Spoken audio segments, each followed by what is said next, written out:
रमजान का महीना और जैसे ही सूरज डूबता है, इफ्तार का वो खूबसूरत वक्त। दावत की मेज सज जाती है ना।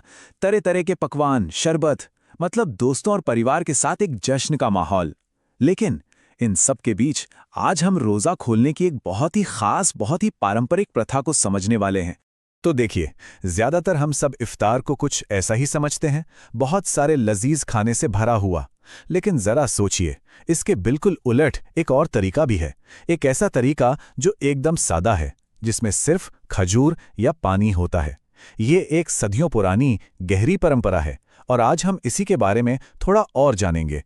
तो इतने सारे खाने के ऑप्शंस के बीच में एक खास, एक ट्रेडिशनल तरीका है जिसे कहते हैं सुन्नत। और ये सिर्फ एक ऑप्शन नहीं है, बल्कि ये एक रिकमेंडेड प्रैक्टिस है जिसकी अपनी एक खास अहमियत है। तो सवाल ये उठता है कि आखिर ये सुन्नत है क्या?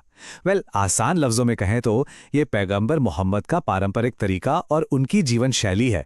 इसे दुनिया भर के मुसलमान एक मॉडल की तरह देखते हैं और उसे फॉलो करने की कोशिश करते हैं। चलिए, तो फिर इस पारंपरिक तरीके के हार्ट में चलते हैं, है ना।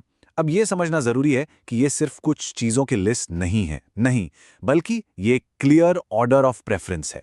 एक तरह की 3 स्टेप गाइड कि रोजे को सही तरीके से कैसे खोला जाए।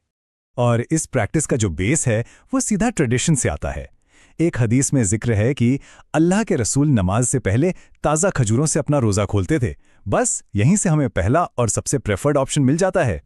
तो ये जो ऑर्डर है ये बहुत ही सिंपल और क्लियर है। सबसे पहला और बेस्ट ऑप्शन है ताज़ा खजूर। दिन भर की फास्टिंग के बाद ये बॉडी को तुरंत एनर्जी देती हैं। अच्छा, अगर वो ना हो तो फिर दूसरा ऑप्शन है सूखी खजूरें। और मान लीजिए अगर वो भी नहीं है तो सबसे सिंपल तरीका है पानी के कुछ घूंट। और देखिए, यही सबसे ज़रूरी बात है समझने वाली। ये सिर्फ एक मेन्यू नहीं है कि कुछ भी चुन लिया, नहीं, ये एक ऑर्डर ऑफ प्रेफरेंस है, एक प्रायोरिटी जो ट्रेडिशन ने सेट की है। मतलब पहले क्या, और अगर वो ना मिले तो फिर क्या। इस ऑर्डर को फॉलो करने में ही इस सुन्नत का असली मतलब छुपा है। लेकिन अब एक बड़ा सवाल आता है कि इस ऑर्डर और इस सिंप्लिसिटी के पीछे की वजह क्या है। मतलब दिन भर भूखे प्यासे रहने के बाद इतनी सादगी से शुरुआत करने में क्या लॉजिक है। बिलीव मी, ये सिर्फ एक रूल से कहीं बढ़कर है।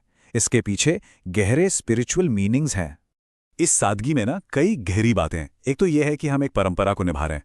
दूसरा, ये हमें सिखाता है कि भाई पेट भरने की जल्दी से पहले नमाज के लिए खुद को स्पिरिचुअली तैयार करना ज़्यादा ज़रूरी है। ये सादगी और विनम्रता को अपनाने का एक तरीका है। और सबसे बड़ी बात, ये हमें सीधे सीधे 1400 साल से भी पुरानी एक प्रैक्टिस से जोड़ देता है। तो जाते जाते एक सवाल छोड़ जाते हैं सोचने के लिए।